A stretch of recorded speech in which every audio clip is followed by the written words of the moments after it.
Bien-aimés frères et sœurs en Jésus-Christ, c'est une joie pour moi et un privilège de partager avec vous une parole qui me tient beaucoup à cœur. Il y a de cela quelques années, le Seigneur m'avait dit ceci. Si tu veux être prophète, il faut beaucoup lire les Écritures. Il faut beaucoup lire la Bible. Il faut beaucoup méditer la parole de Dieu. Parce que la connaissance et la compréhension des Saintes Écritures est la base du ministère prophétique, du ministère de prophète. Si vous ne connaissez pas les Écritures, il faut abandonner le ministère prophétique. Parce qu'il y a certaines prophéties, quand vous écoutez la prophétie, vous avez seulement envie de blasphémer contre le Saint-Esprit. Parce que parfois aussi, c'est le prophète lui-même, par sa façon de parler, par ses erreurs, par les choses qu'il dit dans la prophétie, qui peut faire en sorte que les gens commencent à soupçonner que ce n'est pas l'Esprit de Dieu qui parle. Parce qu'il existe quoi? Un langage prophétique. Et ce langage se trouve dans les Écritures. Et on ne peut connaître ces choses que si on a une connaissance profonde des Écritures, une connaissance profonde de la parole de Dieu. J'aimerais que nous lisions 1 Pierre 1 au verset 10.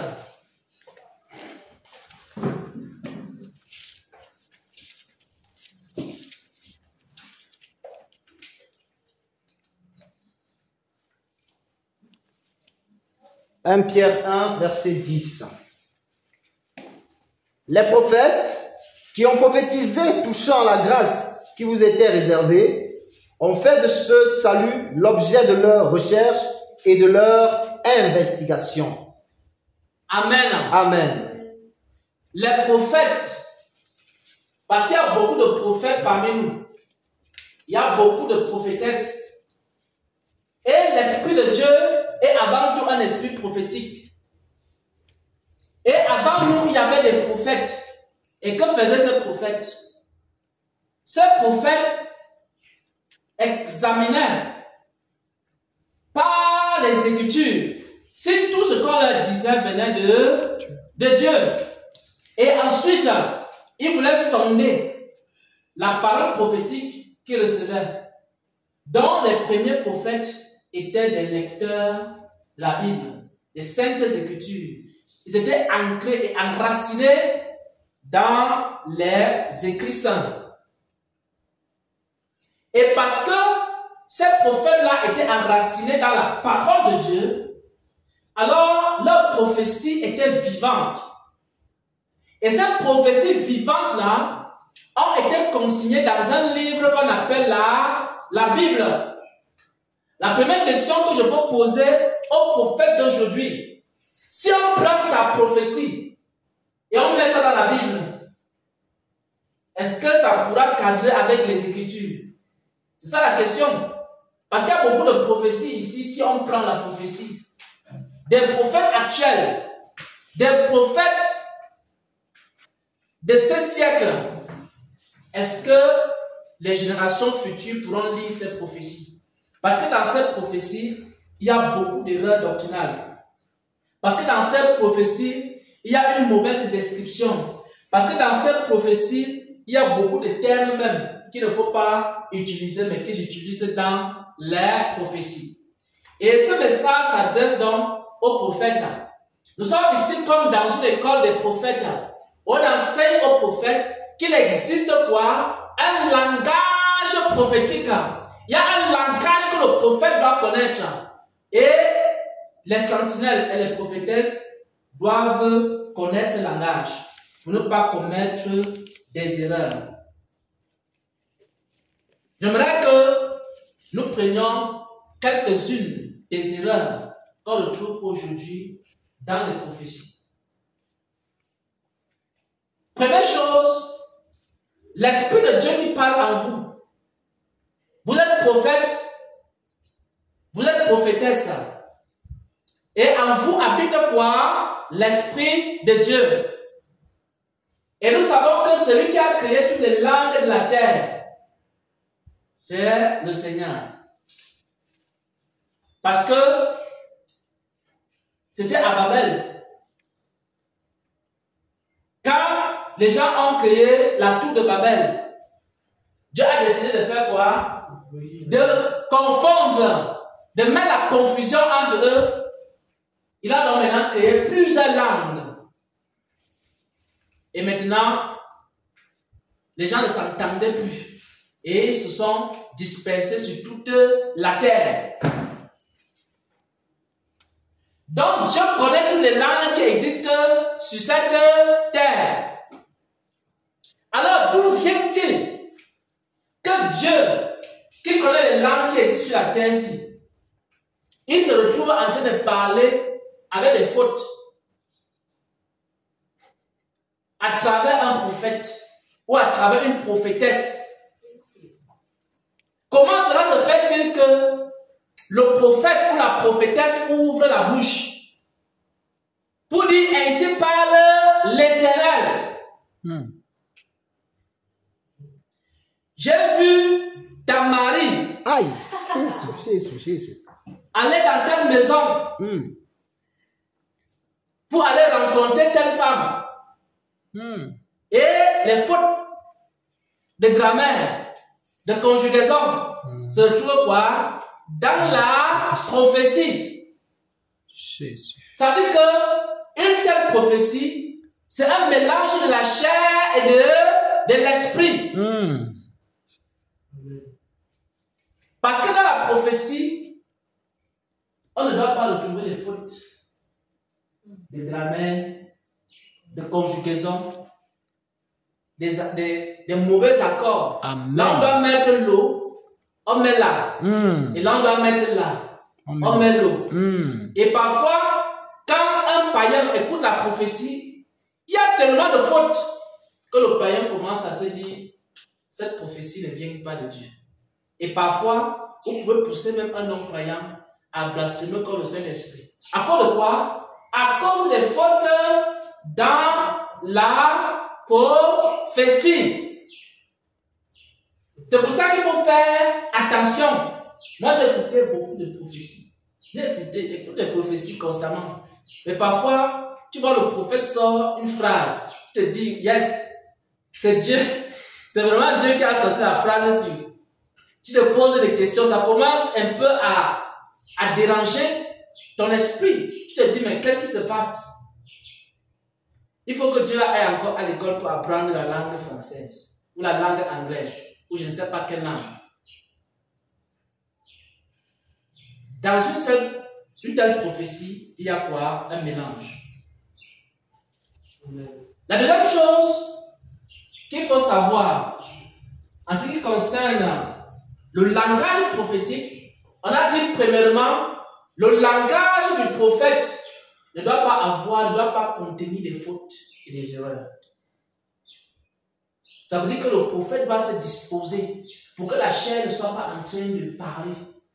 Parce que quand vous voyez dans une prophétie, quelqu'un parle, il s'arrête un peu, il réfléchit. Ça veut dire que quelque part la chair est là. Et c'est là que les fautes vont commencer. Quand vous voyez déjà une prophétie avec les fautes, vous allez voir que la personne cherche les mots. La personne commence à chercher, j'ai dit tel mot. Il faut que ça cadre avec tel autre mot. On s'arrête un peu dans la prophétie, on prend un temps de réflexion. Ce n'est plus la prophétie. Amen. Parce que dans la prophétie, on ne réfléchit pas. Amen. Dans la prophétie, la parole vient directement du ciel et ça commence à couler jusqu'à ce que la prophétie s'arrête. Et lorsqu'on commence à s'arrêter dans une prophétie, on est en train de réfléchir. Et quand on réfléchit, on va aller puiser maintenant dans la chair. Et quand on va puiser dans la chair, c'est là où on va maintenant sortir des erreurs. C'est pour ça que vous allez retrouver des erreurs même de conjugaison, de grammaire, de langue dans les prophéties. Et le prophète doit donc faire quoi? Il doit se disposer. Et si quelqu'un sent qu'il y a la chair qui peut se mélanger à un moment donné, soit la personne arrête la prophétie, soit la personne cherche à avoir de meilleures dispositions de cœur. Amen. La deuxième chose ici, c'est la description prophétique. Je vais vous expliquer cela parce que ça concerne beaucoup plus les prophètes qui ont aussi le don de vision. Vous savez, quand vous voyez quelque chose à l'esprit, vous ne pouvez pas forcément décrire ça de la même manière. Supposons que 5 prophètes voient la même chose. Je vous dis la vérité, ils auront 5 descriptions différentes. Amen. Vous êtes 5 prophètes voient le trône. Chacun va décrire le trône. L'autre va plutôt décrire le vêtement. Il va oublier que Jésus était assis, il avait croisé les pieds. L'autre va plutôt insister que Jésus avait croisé les pieds.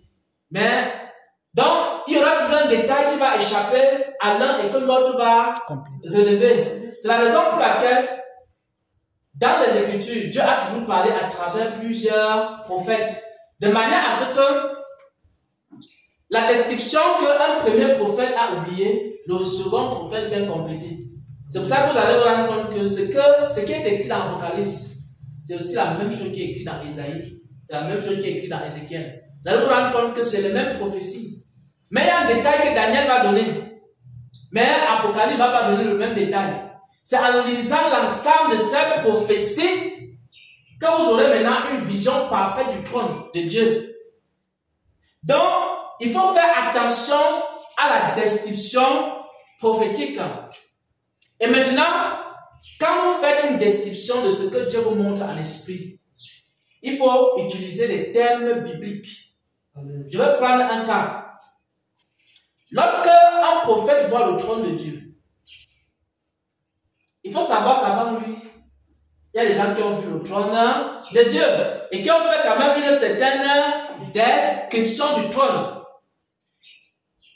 Donc, vous n'allez pas décrire le trône avec des termes qui ne sont pas des termes bibliques.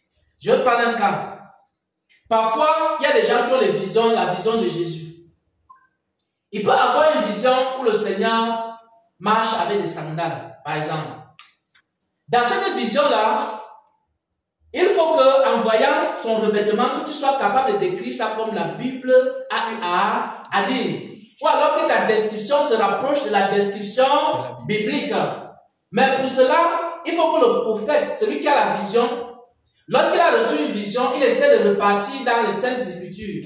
C'est la raison pour laquelle, depuis que nous sommes l'église du trône, ce que le Seigneur m'a mis à cœur ce matin, c'est que chacun d'entre nous doit beaucoup lire Apocalypse. Et Ézéchiel aussi. Toutes les visions où on parle du trône de Dieu. De manière à ce que si le Seigneur te montre quelque chose et que tu veux décrire, il faut que tu utilises également des termes qui sont bibliques. Et ce que le Seigneur me faisait comprendre, c'est que lorsque nous n'avons pas ces termes bibliques, on va commencer à décrire d'une manière telle que les personnes ne pourront pas comprendre ce que nous disons.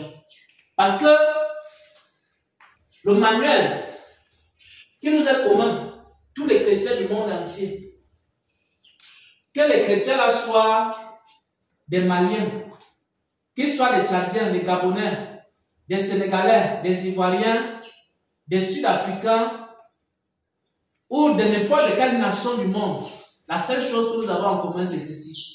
Nous n'avons pas en commun, puisque les termes qu'on utilise au Cameroun, ce ne sont pas les mêmes termes qu'on va utiliser, par exemple, aux États-Unis, en France. On va prendre par exemple les chaussures. Il y a des chaussures qu'on appelle ici les sans confiance. Vous voyez, si vous dites sans confiance, un Français ne va pas comprendre ce que vous lui dites. Ça veut dire donc qu'il faut chercher le terme qui se rapproche et que tout le monde connaît, qui sont les sandales. Donc quand tu décris, il faut prendre le terme biblique. Parce qu'il faut aller dans la Bible. Comment on appelle ça dans la Bible? Sinon, tu vas décrire comme un Camerounais. Quand un Ivoirien va lire ta prophétie, il ne se retrouve pas. Parce que tu as fait quoi? Tu as fait une description d'un Camerounais. Tu as décrit ce que tu as vu en te basant sur ce que tu vois au Cameroun. Tu dis c'est semblable.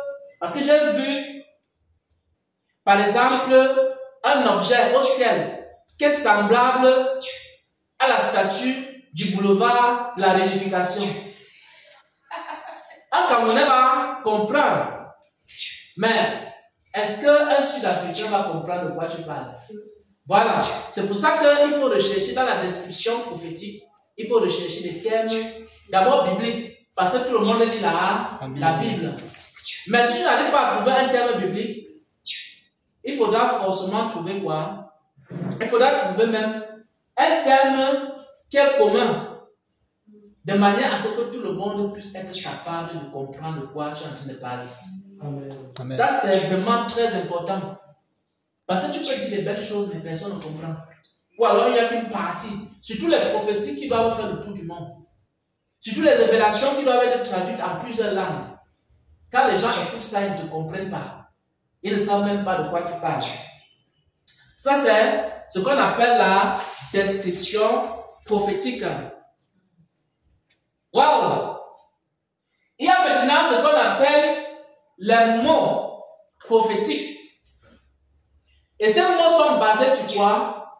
C'est basé sur le langage de la Bible. Par exemple, lorsque les chrétiens sont en train de prier, qu'est-ce qu'ils montent devant le trône? Ce sont les prières, ce sont des louanges, ce sont des adorations, ce sont des quoi encore? Des requêtes et les sujets de prière qui montent devant le trône. Et Dieu fait quoi? Dieu va exaucer. Et lorsqu'on a une vision du trône, et maintenant on voit des choses qui sont en train de monter. Maintenant on doit décrire cela. Il nous faut des mots prophétiques, il nous faut des mots bibliques pour décrire la chose. Mais si on commence à utiliser, je voyais les choses monter. Je voyais des trucs en train de monter. Et ces trucs-là montaient. Vous voyez, quand tu dis ça, la personne ne peut pas comprendre de quoi tu es en train de parler. Je voyais par exemple une fumée qui était en train de se lever. Et la fumée qui se levait, elle représentait quoi? Les prières des saints. Selon ce qui est écrit dans Apocalypse. Ça, c'est ce qu'on appelle le mot prophétique. Et tu ne peux avoir ce mot que si tu lis la Bible. Un prophète qui ne lit pas la Bible, c'est un danger pour le corps de Christ. Amen. Parce que il n'a pas de mots prophétiques. Il va vous apporter un jargon et des termes dans ses prophéties et dans ses révélations, de telle manière que personne ne va écouter sa prophétie et les gens vont commencer à blasphémer contre le Saint-Esprit.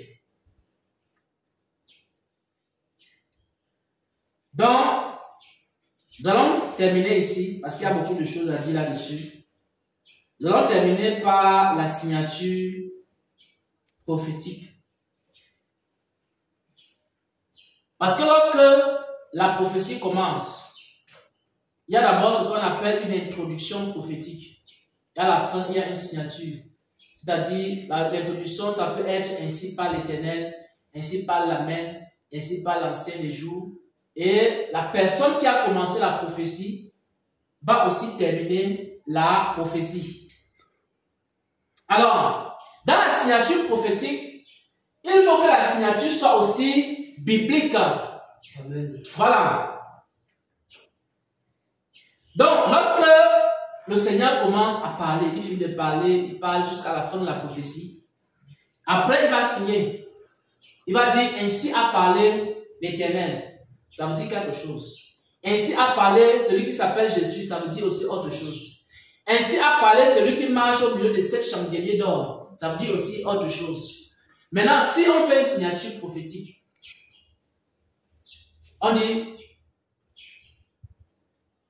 ainsi a parlé qui là? Celui qui est content. Ainsi a parlé celui qui vous regarde comme un oiseau perché sur un arbre. Ouais, un peu. Il ne faut pas ajouter la fantaisie dans la signature prophétique. C'est vrai que nous aimons la fantaisie. Ouais, un peu. Donc, dans la signature prophétique, il faut vous rapprocher également de ce qui est biblique. Sinon, à un moment donné, on va commencer à parler. Les gens vont examiner. Vous pensez que les gens qui écoutent les prophéties sont des insensés? Ils lisent la Bible. Hein? Ainsi à parler, celui qui vous observe vous regarde.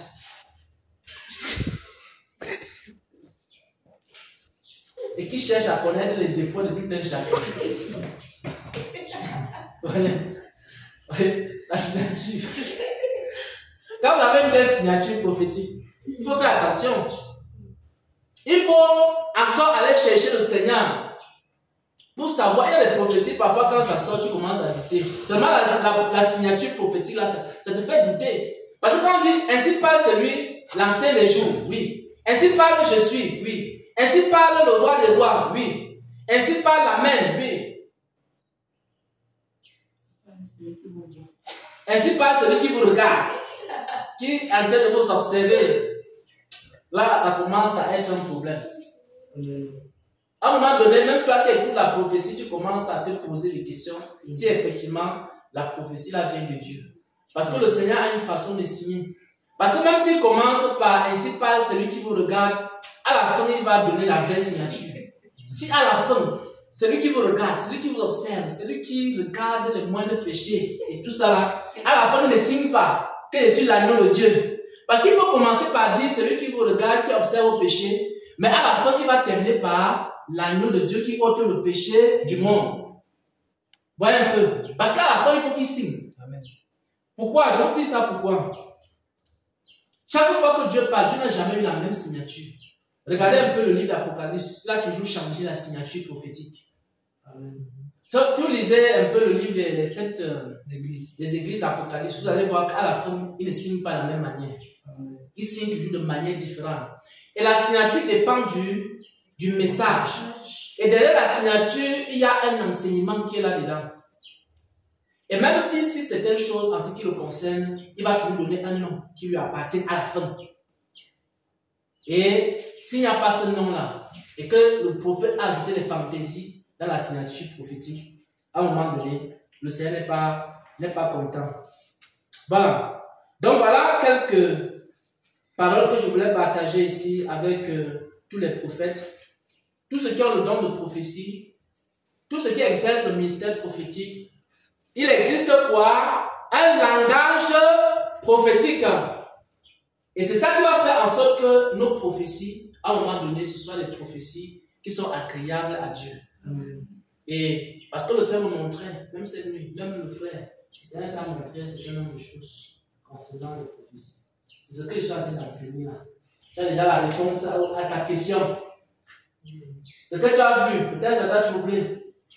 Mais c'est un problème de langage prophétique. Ce n'est pas un problème d'esprit prophétique. C'est un problème de langage. Ça veut dire que les prophètes doivent être formés à parler d'une certaine manière. On ne doit pas dire, je voyais un truc là-bas qui était en train d'aller sur le trône. Par exemple, on doit dire que non, j'ai vu une vapeur de fumée monter. Et cette vapeur de fumée-là représente quoi? La prière des saints. Ou alors j'ai demandé à l'ange, cette vapeur que je vois, elle signifie quoi? Et l'ange m'a donc répondu. Vous voyez un peu, ça c'est le langage prophétique. Donc essayez de lire un peu ce qui se passe dans la Bible avec les anges. Parce que nous ne sommes pas les premiers à côtoyer les anges. Avant nous, les gens côtoyaient les anges. Comment ils échangeaient avec les anges? J'ai vu telle chose. J'avais posé la question à l'ange et l'ange me répondit comme ça se passe dans l'Apocalypse, dans le dialogue. Donc voilà ce que je voulais partager et ça répond aussi à la question de mon frère qui a reçu beaucoup de paroles concernant l'œuvre de Dieu. Il a partagé une de ces paroles avec moi et l'une de ces paroles-là parlait justement de quoi? Le langage prophétique. Langage prophétique. Et il faudra que chacun des prophètes, nous tous qui sommes prophètes, prophétesses, visionnaires, songeurs, nous devons beaucoup utiliser le langage prophétique Moi, par exemple, il m'arrive d'écrire des choses parce que j'ai beaucoup d'inspiration prophétique. Même quand je suis en train de travailler dans Source de vie, il y a tellement d'inspiration prophétique. Pendant que je travaille là, je reçois l'inspiration prophétique et puis je commence à écrire. À la fin, je signe et dis, ainsi dit le Seigneur. Ça, c'est une inspiration. C'est différent d'une révélation, mais c'est une inspiration et tu signes. Et parfois, avant de signer, je pars encore devant la face du Seigneur. Je dis que est-ce que toutes les phrases ici sont correctes? Il peut me dire que non, ajoute ceci. Parce qu'après, je voulais dire telle chose. Et c'est comme ça qu'à la fin, je finis par partager le message du Seigneur. Exactement comme il a voulu que ça soit fait. Parce que la prophétie, c'est quelque chose de sérieux. Et il faut que nos prophéties soient comme les prophéties qu'on retrouve dans la Bible. Voyez un peu. De manière à ce que si on dit que non, que les prophéties on soit capable, que ce soit les prophéties semblables aux prophéties d'Ésaïe, semblables aux prophéties de Samuel, semblables aux prophéties de Malachie, d'Osée, d'Amos. Il faut que quand je rédige ma prophétie, ça soit pareil. Voyez un peu. Quand on place la prophétie d'Amos comme ça, on place ma prophétie. On dit que voici un prophète qui a prophétisé à la dimension d'Amos. Voilà la dimension de Jean aussi. Donc voilà un peu comment on devrait faire. Et ce n'est pas seulement dans la prophétie, même dans l'enseignement, même dans la louange, dans tous les domaines. Il faut que nos louanges que nous recevons ne soient pas très loin des psaumes de David et nos adorations. Il faut que lorsqu'on va voir notre livre de chants, ça ne doit pas être différent des psaumes. Parce que si on commence à faire notre part, parce qu'on a reçu quoi? C'est le couplet qu'on a reçu, c'est le refrain. Qu'est-ce qu'on reçoit? Après, maintenant, on commence à mettre les couplets à gauche, à droite, à droite, à travers. Et parfois, ce n'est même pas des choses bibliques. Parce que parfois, on peut recevoir des paroles. Et ensuite, le Seigneur nous inspire peut-être des couplets qui vont avec le refrain. Je ne sais pas si je me trompe. Hein? Alors, maintenant, ces couplets-là ne sont pas vraiment bibliques. Il faudra que, même si on a reçu quelque chose et que le Saint-Esprit nous oriente à enrichir, par exemple, notre cantique, il faut que quand je vois mon cantique, je regarde le psaume de David. Mais David n'était pas un homme comme nous. Il faut que même nos enseignements, quand par exemple, le serviteur Xavier donne l'enseignement, ça ne doit pas être chose différente de l'enseignement de Paul, l'enseignement de Pierre, de Jacques et autres. Parce que ce sont les mêmes personnes comme nous qui avaient le même esprit. Il faut que nous commencions à avoir cette pensée-là. Parce que chacun veut retrouver quoi? La vie des apôtres, la doctrine des apôtres. Mais vous ne savez pas qu'on peut prophétiser exactement comme eux. On peut enseigner exactement comme eux. On peut faire les choses exactement comme ils faisaient. Voilà. Au nom de Jésus-Christ, j'ai partagé cette parole. Amen.